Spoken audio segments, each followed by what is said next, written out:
things that I wanted to share with you. According to Pew Research, the net worth of white families in 2013 was $141,000. For black families, it was $11,000, even less than the $19,000 it was in 2007. According to economist Edward Wolf of the University of New York, excluding vehicles and other durables, the median black family worth is just $1,700, while 40% of black families have zero or negative wealth. White family worth, in terms of financial worth, is 69 times more than that of black families. Given this disparity, how can you argue that racism is not a driving factor in income inequality? Because it has nothing to do with race and everything to do with culture. And when you have a culture that doesn't, you know what? Explain to me. You explain to me why black kids aren't graduating high school. Explain that one to me.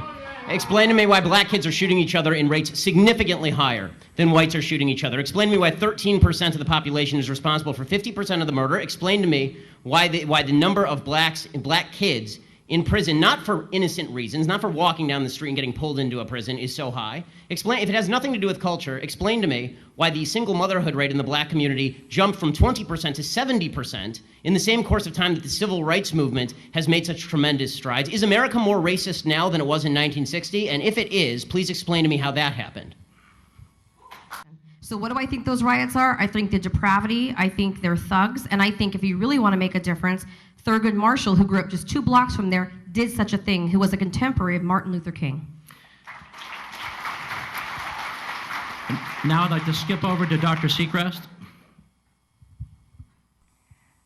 I look at the Baltimore uprisings as more than just riots, right? I hate the idea when you say thugs and riots, right? White people riot as well. When y'all win Super Bowls 2 years in a row, y'all get off the hook. Don't make it seem like it's just Baltimore getting upset. So my 30-second answer is I feel the frustration of what's happening in the community, and I think it's a symptom. The uprisings are a symptom of a pressure that's been unaddressed for too long. I'm offended by the language of uprising applied to people who are breaking into other black people's stores and looting them. This is a lack of values. And people who are destroying private property, destroying cop cars, in an uprising against what exactly? Against the black police chief, against a mostly minority police force, against the black mayor, against the black president, against the black attorney general, against against a city council that is 9 of 15 are black and all 15 are elected Democrats. What is the uprising against? What is it seeking to achieve? I still don't see what exactly the riots are seeking to achieve. Bottom line is, this is all, it all could be boiled down to just act like a mensch. Act like a human being. Honestly, it's not useful to riot, it's not useful to break things, it's not useful to throw rocks at people. And the idea that we're supposed to sort of correlate your level of outrage. The idea. I'm going to stick to the 30 seconds on this. The last sentence. The last sentence. Yeah. The idea that we're supposed to correlate your level of outrage with a certain level of justification. In other words, the more outraged you are and the more angry you are, the more justified you must be, is absolute nonsense.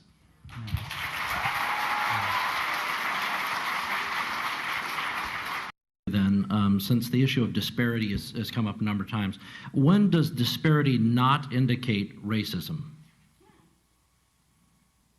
Level of effort. Statistical disparity. For example, overwhelmingly men commit crimes more than women, but we don't say that the Justice Department is sexist. So is there a line that you draw for yourself, or is there some way that you interpret statistical disparity and you determine that that is not a racial disparity, it's something else?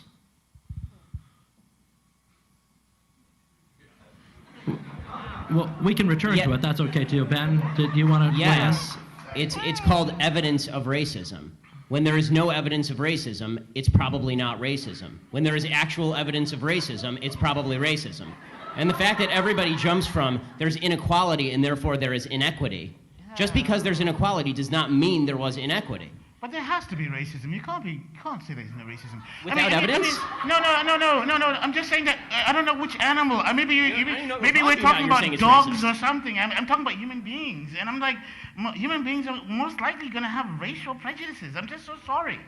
I'm just so sorry. I don't know. I don't come from. I come from planet Earth. Charles, I want to ask you a question. So your default is that when there is no evidence, racism is the deciding factor. That is your No, default. no, no, I was not saying that. I'm just saying that you're going to have sexists, you're going to have racists, you're going to have all this stuff. I mean, I'm just saying that. I agree it exists, but the problem that I'm seeing, and this is the problem with the general conversation, is that there's no solution in simply saying there's racism out there. How does that solve anything? I mean, when you talk about there's institutional racism, what does that mean? Show me a law that is racist in intent, and we will agree. Show me a police officer who commits a racist act like we saw in South Carolina, right, where a police officer shot a black man running away and it was obviously unjustified, and I will agree.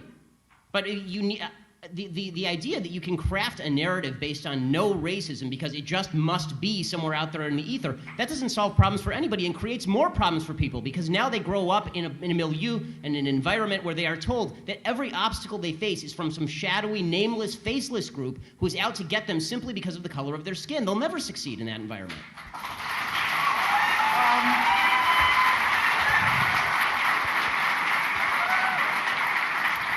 You know, the weirdest thing is that actually in the black home, as I experienced it, really, there is no discussion of racism.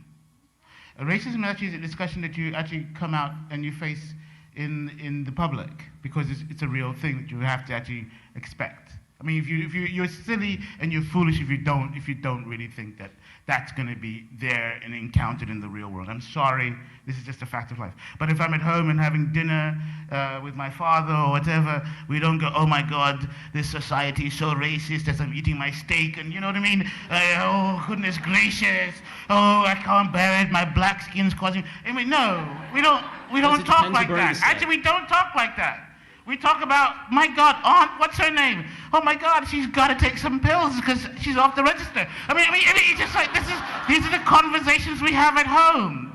We don't have these kinds of conversations that we're having right now. At least in my childhood, we didn't have them. And I'm watching the people I knew growing up in the black neighborhood, I didn't hear anybody really talking about race when we were at the dinner table. I mean, it just didn't really pop up, unless it was an issue, it was on television, but mostly it was about family and regular life. But I disagree. I have to tell you, even in my culture, there is an underlying racism. And I know that the panel today, and especially with what's going on in America, we're talking about white on black. But I cannot wake up in the morning and not think about, intercultural racism, okay? I'm not Mexican enough. Why? Because I'm articulate and because I have straight hair and I can wear high heels. I don't have a tattoo on my neck. Yes, there is a huge problem with racism no matter if you're light-skinned or dark-skinned. Absolutely, there is intercultural racism. It's absolutely underlying. And why you may not talk about it, your grandmother will have the favorite grandkid if she's the lightest one with the good hair. That becomes the favorite grandkid in our culture. And that's, unfortunately, even within our own cultures, we tend to look upon, the color of each other's skin and how much education we have. And if my uncle has done time in jail, which, he has, then he becomes more Mexican than I am. What is up with that? I mean, it's sad, but it's true. It's absolutely true. It's like I can't eat spicy picante sauce, so I'm not Mexican enough.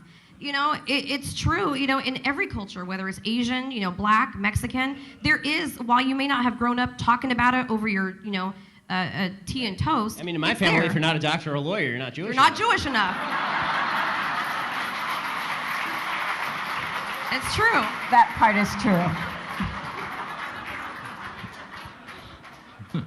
This entire time, I've been trying to think about your initial question about disparities. Are they automatically tied to race? And at first, I think all of us were stumped because we were trying to think of the instances. I do agree that they are separate, that they don't necessarily correlate within itself. There are disparities. NAACP, we are the experts inside of the nation of bringing in the racial lens for all of the work. No, they're not necessarily going hand in hand, or they're not necessarily tied to each other.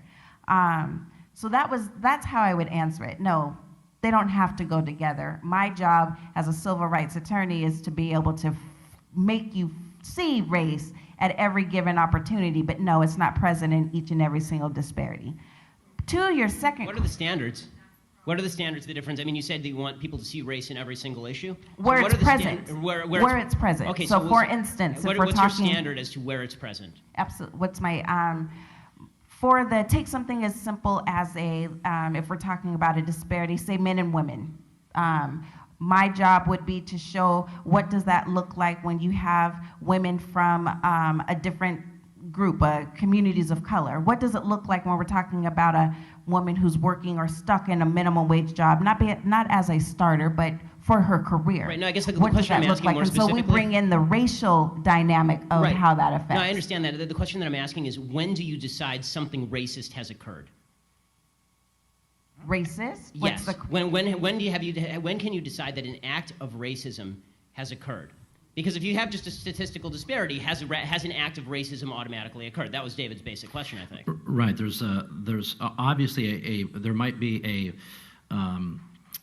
there will be a disparate impact on different groups of people. That doesn't necessarily mean, I think what you're saying is, doesn't necessarily mean something racist is going on, even though there's a racial impact. So the question was about, where do you draw the line between something that might have a racial impact but is not inherently racist? Yeah. Let me move on.